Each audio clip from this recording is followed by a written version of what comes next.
Sea of Thieves 2 is probably in development, and as much as this topic gets people's backs up because they don't want a sequel yet, this video isn't going to be about if this is what's good for the game or if we should have a sequel to Sea of Thieves. But there is a bunch of evidence and reasonable speculation to suggest that a sequel or full-on relaunch of the game is currently in the works over at Rare. Hopefully at the end of the video you'll be convinced that's the case, so let's get on with it. A big discourse that has dominated 2023 about Sea of Thieves is delays, how the game is dying and there's no content.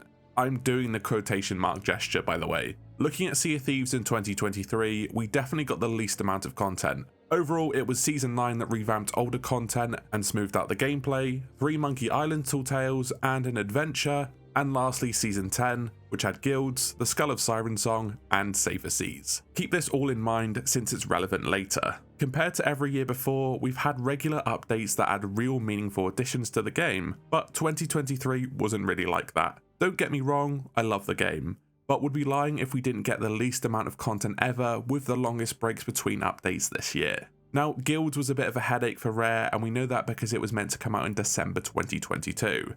But instead it was delayed a total of 3 times, from March 2023, July 2023, and then finally releasing in October 2023. This could be partially because it was a pain in the ass, but also because Rare put a lot of resources into it. They said it themselves. Couple that with Monkey Island being developed as well, it looks like this could cause a perfect storm. However, when we consider that A Pirate's Life was developed over 2 years alongside monthly updates and COVID, it does seem a little bit fishy that both these features would cause that much upset. But like I said, keep this in mind as we go forward. For as long as I can remember now, Sea of Thieves servers have been stressed and underperforming, with hit registration being the biggest meme for the longest time.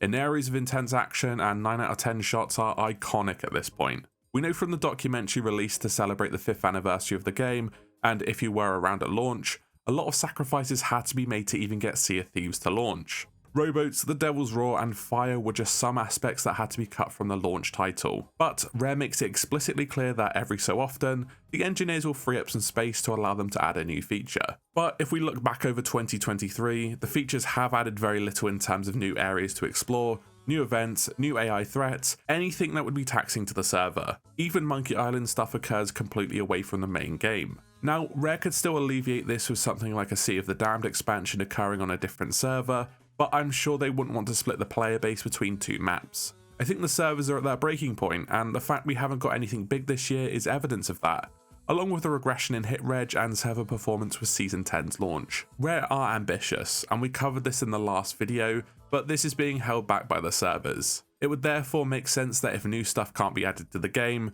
that a new engine or better servers, or going current gen only with the support, would be good for the overall creative and technical process for adding content.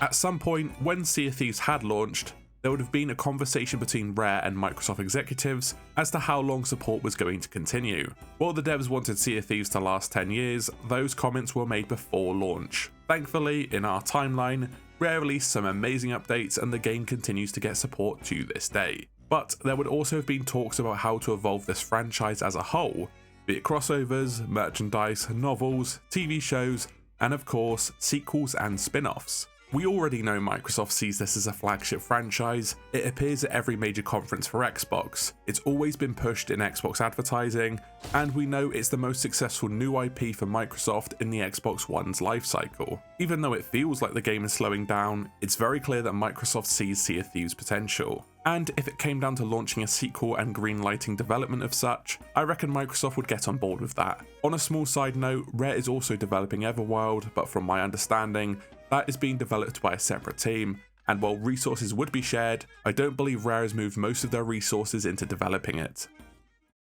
I think something people have missed about Safer Seas and its various restrictions, that not only is it a testing ground for Sea of Thieves and a full PvE mode, but it could also be testing the waters for a future game. If Safer Seas is a success, Rare would then know to include it at launch for a possible sequel to the game, or even a more fleshed out PvE mode in general. While many people would argue that they've done this as a last-ditch attempt to get new players or returning players to play the game, I don't know how true this is. Although if it is, why not relaunch or make a sequel as a means of rebooting interest in the game? The anniversary update was just that. When launching a sequel, which tend to do better than first installments in general, any developer would want mass appeal. One of the biggest points of feedback for Sea of Thieves was to get rid of the thieves. If that is the case, now would be the best time to test if that was true, or if it was just a loud minority speaking up. Believe it or not, there are at least 5 different development teams working on Sea of Thieves at this time, and some of them have already been making content in 2023, you probably just aren't aware of it. This is the strangest part for me, since there are so many devs working on Sea of Thieves, but we're getting the least amount of content. Part of 2023's struggle would be onboarding new developers, which can take a while and could be the cause of the slowdown, and that may suggest an uptick of content in 2024. As of making this video, there are 5 confirmed development teams working on this game, and they are as follows. Auroch Digital is first. Auroch recently announced they have been working specifically on some themed cosmetics for Season 10 and onward that we'll be seeing in the game. These weren't specified to be Pirate Emporium or earnable cosmetics, but there will be more people working on cosmetics nonetheless. Flix Interactive has been working on Sea of Thieves for a while. They were previously working on various things such as expanded ship damage, captaincy, adventures, mysteries, and Tall Tales. From what I can tell, they're the biggest support studio working on the game. Lucid Games is yet another studio working on Sea of Thieves and has been since January 2023, or at least that's when it became public knowledge. They've secretly been appearing in some of the deep dives for Season 9 and Season 10 and lend more than a hand than you think. Sprung Studios is up next and is another recent dev team to be added to the lineup of Sea of Thieves.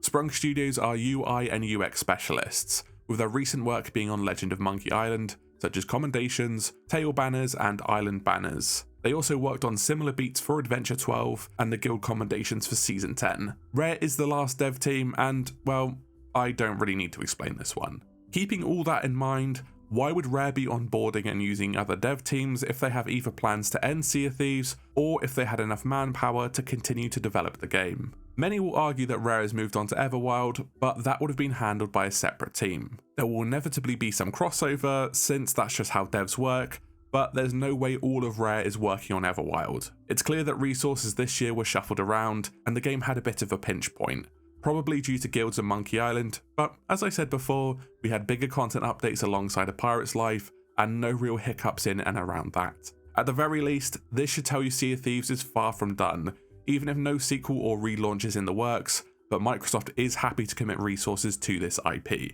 Rare has always said they wanted to make the game last 10 years, and the next 5 years, or 4 years, of Sea of Thieves are already planned out. That doesn't have to mean Sea of Thieves as a game, but also Sea of Thieves as a franchise. It happens to Destiny, it can happen to Sea of Thieves. So if we pull all the evidence together, the slow year, the multiple dev teams, the small updates, the server capacity being at breaking point, and safer seas, something is clearly going on behind the scenes. If it doesn't happen, I'll eat my hat. Anyway, Sea of Thieves very likely has a much better year ahead of it in 2024, and I'm sure we'll be finding more about that very soon. So if a sequel isn't being developed, then at least we've got something good to look forward to. If you want to watch the super secret part 1 of this video, click here and that contextualizes why Rare has their hands tied when it comes to making new content for this game, and why the game has a big issue with how varied its appeal is.